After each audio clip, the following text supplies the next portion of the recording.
Le agradecemos a Gustavo Marangoni. Please, por favor.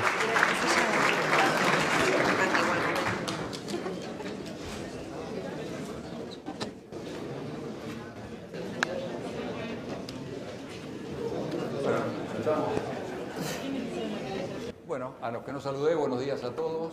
Un placer estar acá con ustedes. Me toca inaugurar la serie de exposiciones como moderador, presentarles a Gustavo Marangoni, docente de análisis político en la Universidad de Belgrano, con lo cual tiene una experiencia vasta en el tema que vamos a tratar, politólogo, expresidente del Banco Provincia, director de la consultora M&R Asociados, pero sobre todo compartimos una pasión que no se negocia, que es tener la banda roja cruzada al pecho. Así que vamos todavía. Así que bueno, los quiero dejar con la palabra a Gustavo Marangoni en el tema Milei fase 2, política y economía después de las elecciones. Bueno, Gustavo. muchas gracias, buenas tardes, muchísimas gracias por la invitación. La verdad que siempre es un placer poder compartir este tipo de eventos y pensar juntos escenarios, ¿no? A uno le gustaría conocer el futuro, pero en general es una tarea bastante difícil.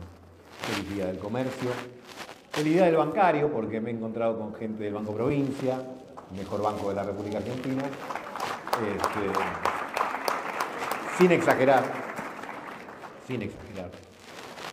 Cuando ingresábamos al salón, pasamos por el salón de juego y uno ve ahí a la gente que está muy compenetrada, concentrada en la máquina, ¿no?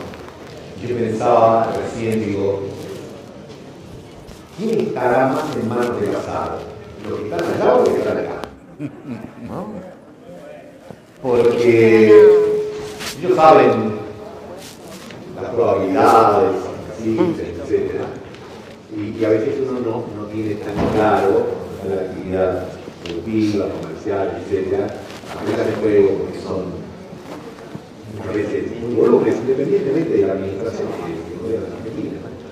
Ya vamos a ver en esta relación del Día del Comercio y del Día del Bancario, como el comercio y el crédito y las tasas, cosas que todos están aquí saben perfectamente, pero que a lo mejor no vamos a permitir analizar un poco más. Perdón, me voy a parar para poder ver aquellas cosas de las que quiero hablar y que quiero compartir con ustedes. Brevemente, quiero enfocarnos en la economía, pero no puedo dejar de hacer, aunque sea un ligero repaso de lo que ha sucedido en el domingo tras anterior, que ha dado lugar a una nueva política. ¿Qué quiere decir una nueva política? Un nuevo Congreso. Todos sabemos que el oficialismo actual había arrancado con el Poder Ejecutivo, que no es poco en la Argentina, que somos un país presidencialista, pero que había también empezado flojito en el Congreso, flojito de representantes, tenía 36 diputados. Bueno, ahora todo lo que está en color violeta tiene 87, porque hay 7 que eran del PRO que se han sumado, y luego la principal fuerza opositora, Fuerza Patria, conservó el número de diputados que tenía, digamos, antes de la elección. Ergo, el multicolor que está ahí, que no le fue bien en general en las elecciones, digamos, Provincias Unidas, otras expresiones más pequeñas, pero tienen revancha. Y la revancha es que en un Congreso, en una Cámara Baja, en este caso, de 257 diputados, donde, si ustedes me permiten la simplificación, hay 100 y 100, 100 que están dispuestos a apoyar y 100 que están dispuestos a oponerse, bueno, va a haber 50 donde unos y otros van a ir a buscar. Va a ser ahí donde van a tratar de buscar y encontrar los acuerdos, o en todo caso fortalecer el desacuerdo, para algunos de los proyectos que se mencionaron en la presentación, cuando se dijeron, bueno, ahora viene por iniciativa del Poder Ejecutivo un proyecto de reforma fiscal, el proyecto de presupuesto primero, ¿no? Recordemos que la Argentina hace 2 años que está prorrogando el presupuesto, es decir, el 2023 se extendió al 2024, 2025. La idea es tratar y aprobar, que ya tiene dictamen, el presupuesto del 2026 y la ley de reforma tributaria y la ley de reforma laboral. Por supuesto que cuando se hablan de leyes, y sobre todo de leyes de estas características, y en eventos, probablemente digamos una serie de cuestiones en las que todos estamos de acuerdo. Todos decimos, no, tiene que haber una reforma tributaria que simplifique, en primer lugar, la cantidad de impuestos, que armonice los impuestos nacionales con los provinciales, con los municipales. En el término de los provinciales está el tema de ingresos brutos, que es un impuesto distorsivo, saben ustedes, cascada, todo fenómeno. El tema es que discutir eso es discutir recursos, es discutir ingresos. Entonces, cuando los proyectos empiezan acá, empiezan a aparecer lo que es lógico que son los intereses. Y hay muchos que te dicen, sí, el impuesto será distorsivo, pero yo vivo de este impuesto distorsivo que es una realidad presente hoy. Y vos me estás pidiendo que sacrifique algo hoy por algo que eventualmente es mejor, pero que quizás me impacte a mí. Entonces, ahí es donde tenemos que empezar a ver la letra chica de cada uno de esos proyectos, porque es donde empiezan a aparecer las distintas posiciones y los distintos conflictos. Lo mismo sucede con el proyecto de reforma laboral. Hay cosas como que va de suyo, y aquí se ha mencionado con bastante acierto. La población económicamente activa de la Argentina es de 24 millones de personas. Es decir, que están en condiciones de trabajar. Bueno, de las 24 millones de personas, solamente hay, contándolas del sector público, nacional, provincial y municipal, hay 9,5 millones, como antes se decía, con recibo de sueldo, registrados. Después tenemos 4 millones y moneda de monotributistas, y después tenemos casi 2 millones de desempleados y 8 millones de personas que están en el sector no registrado.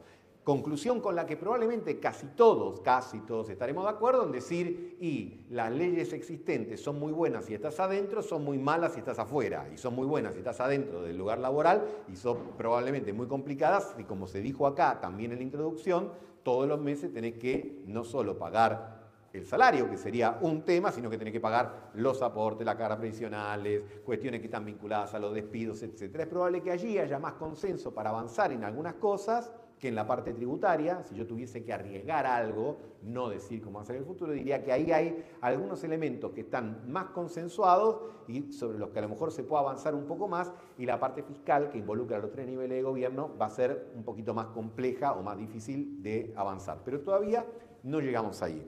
Bueno,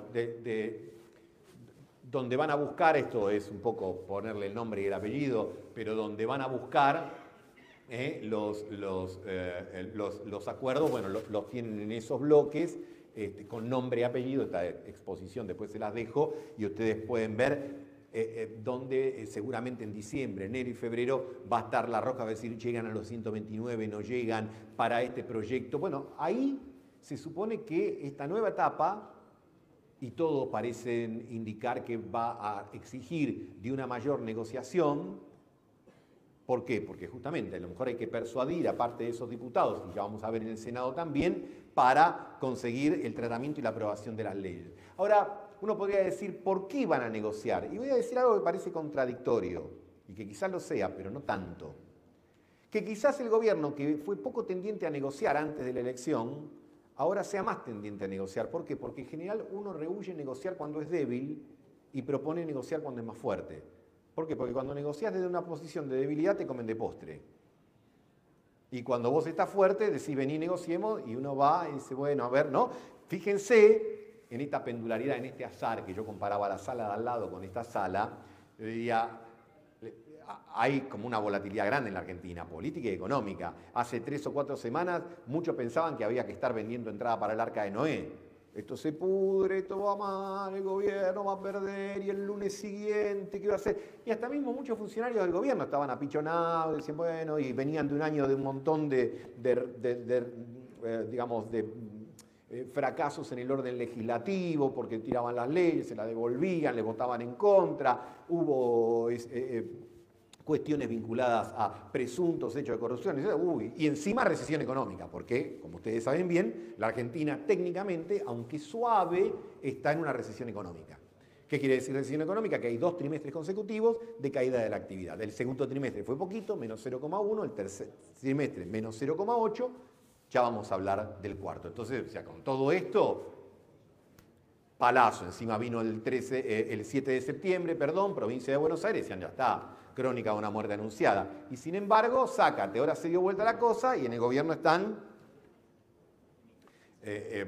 confiados. Iba a utilizar otro término más coloquial, pero prefiero usar, vamos a respetar,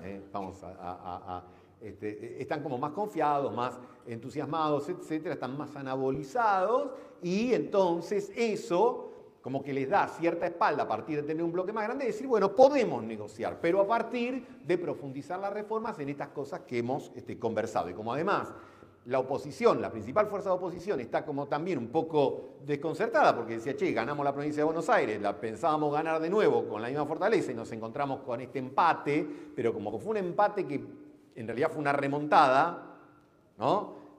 Acá se hizo una mención al tema del fútbol, y si uno en un partido va perdiendo el primer tiempo 3-0 y empata 3-3 cuando termina el segundo tiempo, ¿quién se va como el vencedor de la jornada? El que te metió 3 goles en el segundo tiempo. Y vos decís, che, pero empataron. Sí, pero empataron, pero 3-0 abajo. Te vas celebrando, cosa que no va a pasar el domingo. Cosa que no va a pasar el domingo, porque veo que acá hay gente que no es del todo gente de bien, porque hubo algún... No va a pasar el domingo. No voy a avanzar más en eso porque no me quiero meter en temas complicados. Así está la situación de la Cámara de Senadores. También el peronismo ahora, a partir del 10 de diciembre, ¿no? Digo lo mismo el cuadro anterior, a partir del 10 de diciembre.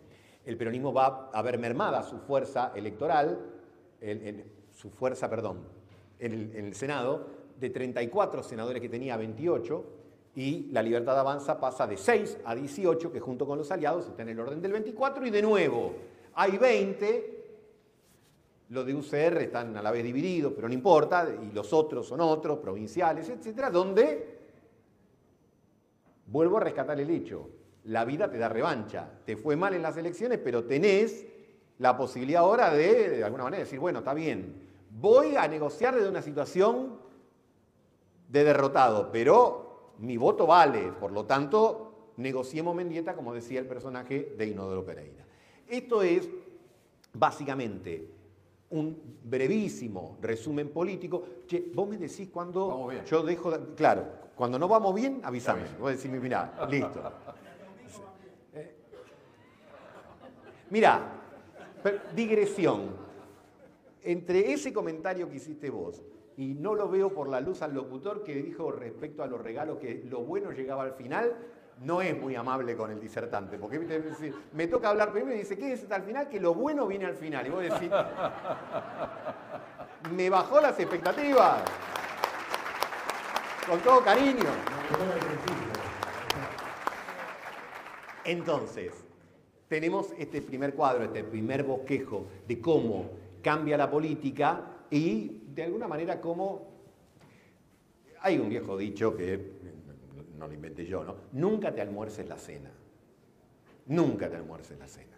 En todos los órdenes de la vida, los futboleros lo sabemos, los goles se cantan cuando entra la pelota. Si vos, yo soy un habitué de la cancha de fútbol, cuando vas y tenés al lado a alguien que grita el gol antes que entre, lo mirás y le decís, tomate la raja, ¿viste? Porque si esos tipos son mufa, no entienden el deporte, etc. En la política, en la economía, ¿ustedes cuándo cuentan la plata? Cuando cling, ¿no? Ahí, antes no. Antes es una promesa, cuando entra, entra. Ahora, este es el cambio que se ha dado recientemente en una política que sorprendió, si ustedes me permiten, por supuesto, hago uso de mi subjetividad y diría, ¿qué explica en parte la remontada? El miedo. Casi les dejo un tip para analizar la elección de cualquier país donde haya una democracia como en el nuestro. Las campañas electorales se pueden resumir en una suerte de cruz. Amor, odio, miedo y esperanza. Son 4 emociones, si se quiere, que priman, no todas a la vez, en una campaña. Yo diría, sin quitarle mérito a alguno, porque el miedo es algo que todos tenemos miedo a muchas cosas, al domingo, por ejemplo, Todos tenemos miedos. Y el miedo nos lleva a tomar decisiones. Y el miedo nos pone un determinado... Entonces, creo que parte de la explicación del triunfo tiene que ver con un miedo que se divide en dos. Era un miedo al pasado, o algunos elementos del pasado más reciente, en una franja de la población. Nunca voy a hablar de la gente. La gente no existe. Existen franjas de la población que tiene, porque el gobierno no sacó el 99%, sacó el 40%. Entonces y de ese 40% hay una franja que decía, che, la verdad, yo no estoy mejor. Hasta si me apurás te digo, estoy peor. Pero de repente no sé si quiero volver atrás. Primer miedo. Y el segundo miedo de esa gente que probablemente te decía, no estoy mejor, te decía, che, pero si pierden esto el lunes, ¿no se va todo al demonio? ¿No se va el dólar a 2 lucas y vaya a saber lo que pasa? Y yo no sé si quiero que pase eso. Como en una relación de naturaleza personal. Estás saliendo con alguien, llevas 2 meses, 3 meses, ves algo que no te gusta y decís, sí, pero cortarlo ahora, qué sé yo, me da no sé qué. Después pasa un tiempo y decís, ¿por qué no lo corté en ese momento? Me ahorraba un montón de quilombo, pero no. Porque muchas veces es demasiado temprano para las lágrimas o para la desilusión. Y eso también es un elemento, porque a veces muchos colegas míos piensan que la gente decide con estos gráficos, con estos cuadros, comparando propuestas. De todos decidimos por cuestiones que son muchas veces más pulsionales, por nuestros deseos, por lo que queremos creer, por lo que nos pasa, por lo que le tenemos miedo, etc. Entonces, sintéticamente, este es el approach político. Después, por supuesto, hay un nuevo gabinete que acompaña a esa nueva política, que es el que ustedes ven acá. Probablemente a la única que no conozcan es a la que está al lado de Sandra Petovelo, que es la secretaria general y técnica de la presidencia, y a todos los demás lo conocen. ¿Qué diría? Que el gabinete refleja lo que la política en la Argentina es hace 2 años. El mileísmo. Una mayor uniformidad en el gobierno a partir de que es un gobierno, digamos, que no es nuevo en la Argentina, personalista, de un liderazgo vertical, y que ahora el gabinete expresa una mayor verticalidad respecto al principal activo que tiene el gobierno, que es el presidente. ¿Te guste o no te guste? ¿Por qué es el principal activo? Porque ganó con candidatos en la mayor parte de los distritos desconocidos, porque era el candidato de Milei. Ustedes van a decir que estoy un poco insistente con el fútbol, y para problema mío estoy insistente en una materia en la que nos está yendo muy mal. Pero el viernes antes de la elección, este humilde politólogo, acompañado de uno de sus hijos, se fue 7 horas en auto hasta Córdoba para ver la semifinal de la Copa Argentina entre River Independiente de Rivadavia de Mendoza y la recorrida que nos llevó hasta allá, a la ciudad de Córdoba. Obviamente fui 2 días, llegabas a la ciudad de Córdoba y estuvimos en algunos lugares de los alrededores, Tanti, donde el Banco Provincia tiene un hermoso lugar, y vos veías de cada 10 carteles de presencia en la vía pública, 9 decían Juan es Córdoba, Juan es Schiaretti, el exgobernador y candidato encabezando la lista. El restante era de Natalia, de la Sota, que era una candidata. De Roca, que les aviso que era el candidato de la Libertad Avanza y no Julio Argentino, ni noticias. No había un solo cartel, una sola pintada, una firma, no había nada. ¿Qué pasó en las elecciones? Ganó Roca por 14 puntos de ventaja. Ni que hablar Fargosi en la ciudad de Buenos Aires. Era ¿dónde está Wally? Tenía que buscar, porque estaban todos los candidatos en todos los canales y el tipo, encima que bajito, no aparecía por ningún lado. Entonces decía, no le va a ir bien esto, el otro, 47 sacó. Entonces la pregunta ¿es Roca, es Fargosi, es Milei? Es Milei. Si esto fuese más tiempo, uno le dedicaría a tratar de analizar, digamos, algunas cuestiones de una manera un poco más detallada, pero hay otra gente después de mí y el partido del domingo. La pregunta es, ¿va a haber una nueva economía a partir de la nueva política, del nuevo gabinete? ¿Va a haber una nueva economía?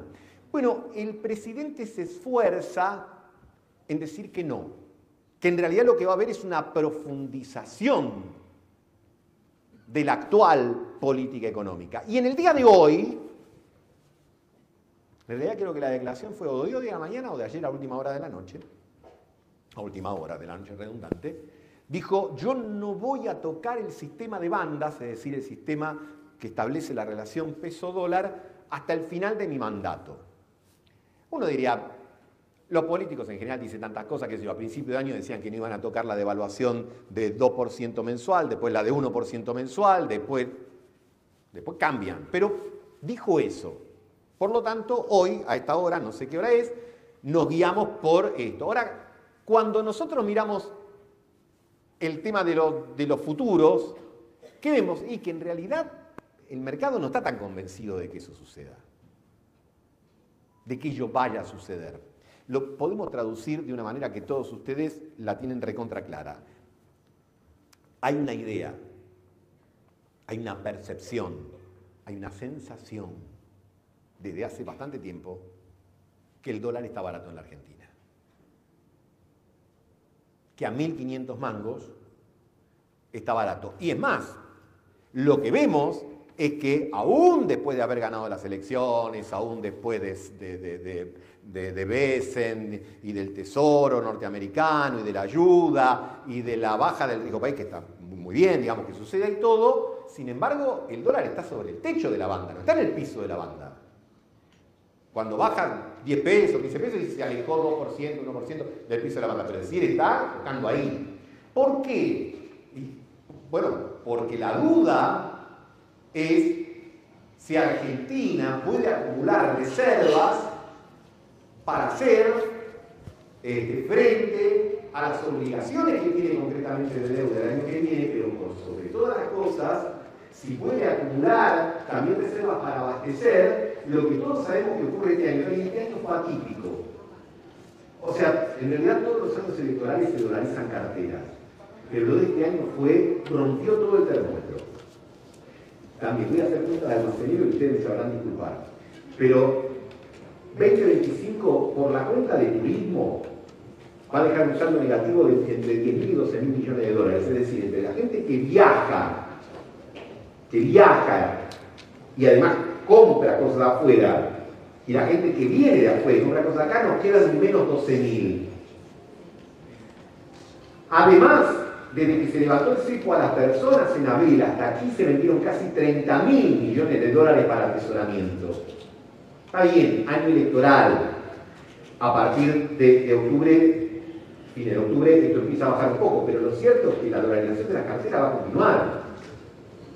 Y eso sin que el Tesoro argentino ni el Banco Central intervinieran en el mercado único y libre de cambios para comprar reservas. Entonces la pregunta es la primera pregunta que no tiene un interrogante, pero yo dejo abierto como que me cuesta pensar un escenario en el cual el tipo de cambio real, sobre todo el real multilateral, se mantenga en este nivel por mucho más tiempo.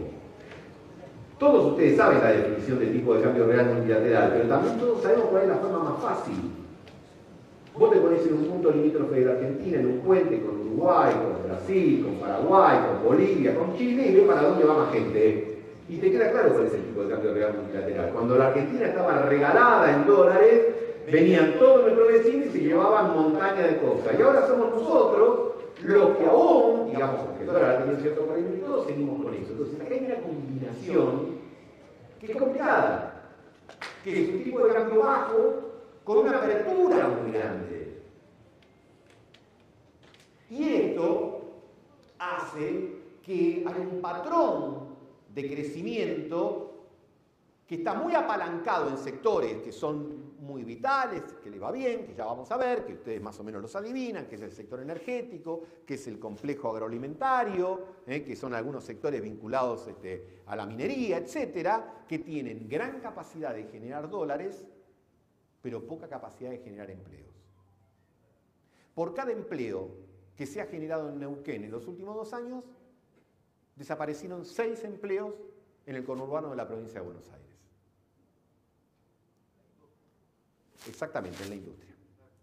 En la industria. Entonces, te encontrás con este tema, que además los que generan los dólares están en el interior y los que consumen los dólares estamos en el AMBA.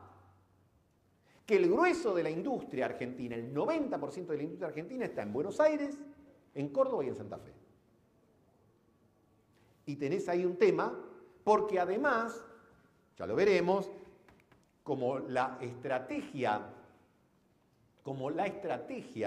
del gobierno era y es bajar la inflación a como dé lugar, este año, sobre todo este año, lo que hizo fue pisar mucho las paritarias del sector registrado, que más o menos le empató a la inflación.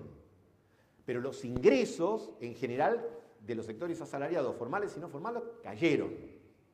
Yo recuerdo, en las épocas que era presidente del banco, todos los viernes salíamos a recorrer empresas, por ahí está Marcelo Ramírez, que hacíamos la recorrida juntos y todo eso. Entonces, hablábamos de los créditos. Y lo que muchos de ustedes me decían, porque con algunos nos conocemos de esa época, era che, la verdad que los créditos están buenos, pero yo antes que crédito necesito clientes. Y el tema de los clientes viene complicado. ¿Por qué? Porque cayeron los ingresos reales también ustedes. Yo permítanme, porque parece que le estoy vendiendo naranjas al Paraguay. Todo lo que estoy diciendo ustedes lo conocen de primera mano. Simplemente estoy repasando conceptos para fijar alguna conclusión. El consumo disponible, es decir, aquello que te queda como parte del ingreso después que vos tuviste que pagar lo que no podés postergar, cada vez es menos. Cayó el consumo disponible de los argentinos en los últimos 2 años. Y después hay mucha gente que te dice, bueno, pero ¿qué pasa con la inflación? Porque a mí me dicen que aumenta el 2%, pues yo siento que es más. Bueno, si estás en determinada franja de la población, no menor, claro, esa inflación refleja más la de la canasta de bienes que la canasta de servicios. Porque las expensas, el celular, la prepaga, aumenta más que el promedio. Entonces hay mucha gente que te dice, che, me están mintiendo. Y vos decís, no es que te están mintiendo, pero la forma que ustedes saben que se va a corregir ahora, la forma de medir del INDEC, creo que a partir de enero del año que viene, pero pondera mucho más los bienes que los servicios, cuando en realidad los servicios nos aumentan todos los meses. Basta agarrar las expensas de todos los meses, la compañía de teléfonos celulares, etcétera, etcétera, etcétera, y ves que, bueno, el combustible, ¿no? Y otras cosas, 3%, 4%, 4%, 3%, 3%, bueno, ni que hablar, alquileres y todo ese tipo de cosas, y vos decís, che, me están matando. Por lo tanto, lo que me queda es finito. En ustedes es bajar utilidades, como decía, ¿qué hago? ¿Me quedo con un empleado más? ¿Me conviene? No lo tengo, tengo 3 boliches, cierro, bajo a 1, etcétera. Todo eso, y para el ciudadano que no es comerciante o que no está vinculado, que es un asalariado, bueno, al principio reduce, pasa de una primera marca a una segunda, de una segunda a una tercera, después suprime.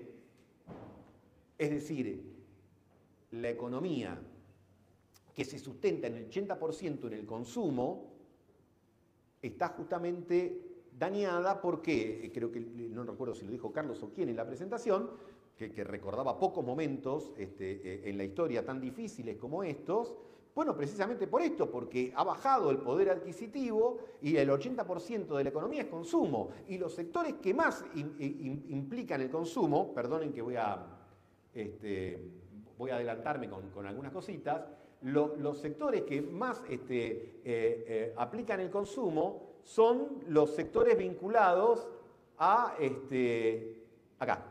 a la industria, a la construcción y al comercio. Los 3 motores de la economía interna son estos, y los 3 motores están, no diría apagados, pero están con muy poca fuerza. Están con muy poca fuerza. Entonces, vean ustedes la evolución de agosto del 2023 y van a ver, digamos, que esos 3 sectores están por debajo de agosto del 2023.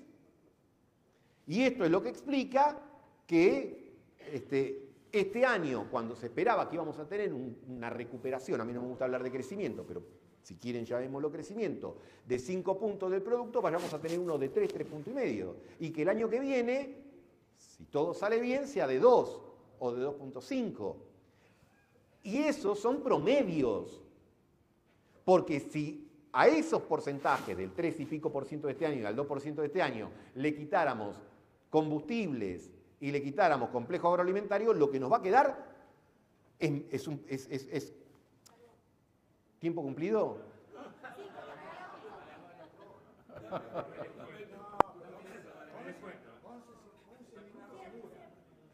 Es fácil, ¿eh?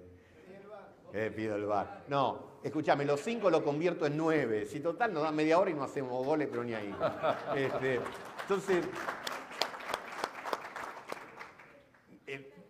digo, y fíjense, digamos, simplemente para reforzar algunos conceptos, lo que sucede con el tema del empleo, que yo le mencionaba, lo que pasa con los asalariados públicos, de los privados, ni hablar. De los públicos, ni hablar. Piensen ustedes que hay 3,5 millones de empleados públicos entre nación, provincia y municipios en todo el país. Y perdieron promedio 30% de ingreso. Entonces, cumpliendo la consigna, digamos, de que quedan nada más que 5 minutos. ¿Qué quiero señalar? Bueno, hay que ver qué medidas toma el gobierno para tratar de salir de este amesetamiento, ver si este último trimestre la cosa empieza a mejorar. En algo parece que están empezando, ya que ellos utilizan ese lenguaje, vamos a utilizarlo también, a verla. En los últimos días las tasas de interés comenzaron un sendero descendente.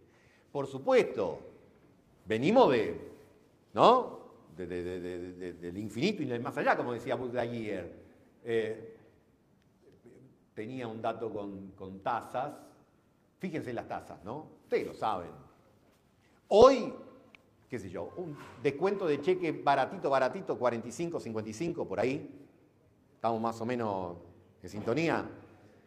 Y, bueno, eso tiene que ser, y estuvo mucho más alto, ¿no? Y está mucho más alto en otros bancos. Digo, eso tiene que seguir bajando.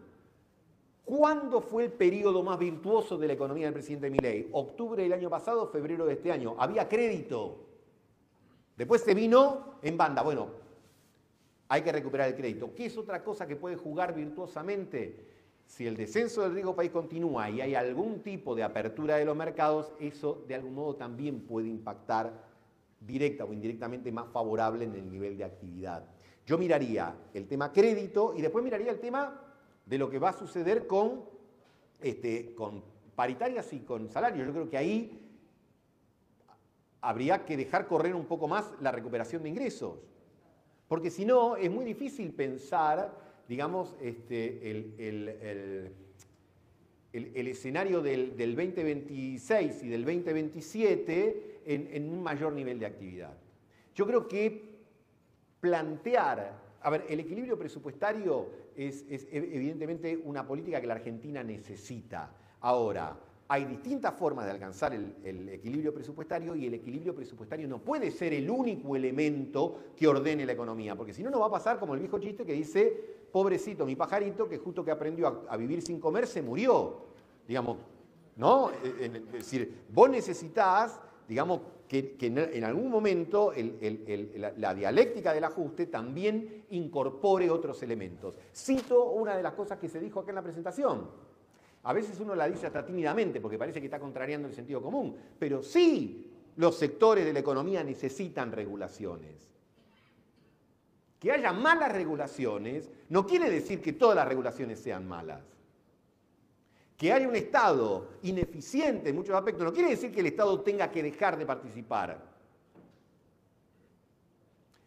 Una regla igual para desiguales es injusta. Sobre todo si esas reglas están pensadas solamente por los grandes y para los grandes. Y eso hay que tenerlo absolutamente claro.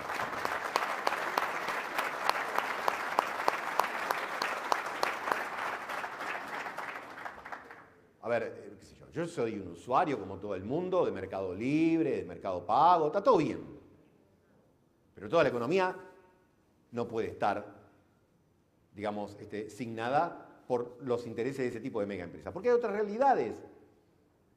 Y esas realidades tienen impacto en el empleo, tienen impacto en la cercanía, tienen impacto en un montón de otras cosas que no se pueden dejar de ver.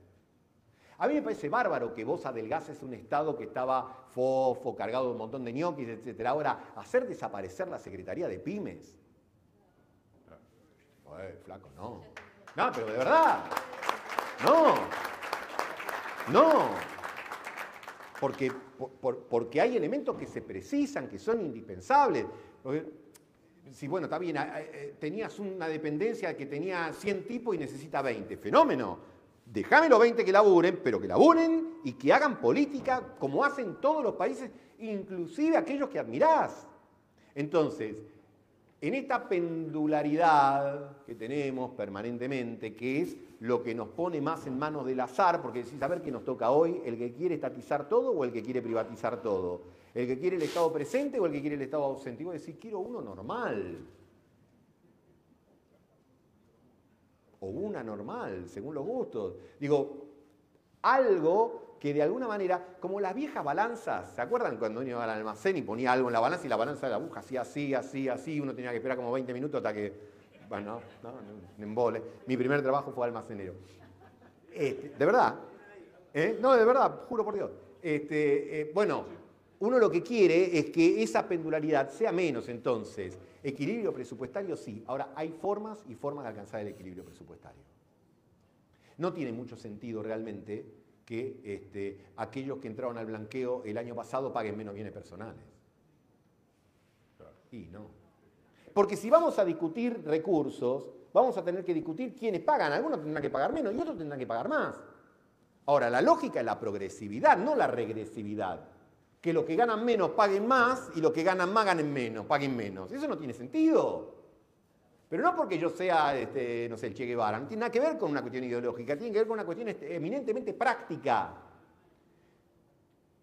Entonces, lo que va a ser muy importante mirar, y ya termino de verdad, en los próximos meses es qué pasa con el tema del crédito, qué pasa con el tema de las regulaciones y qué pasa con el tema de comercio, industria y construcción. Si para esos tres sectores no hay algunos mimos, no estoy hablando de regalar nada.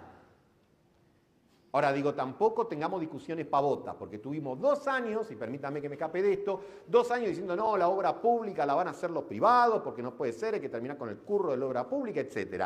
La cuestión es que licitan el primer tramo de concesión de la ruta y se las hacen con crédito del vice. Se va a decir, ¿cómo es? ¿No? Tiempo cumplido 2 veces, me hubiese encantado seguir hablando con ustedes. Bueno. Muchas gracias.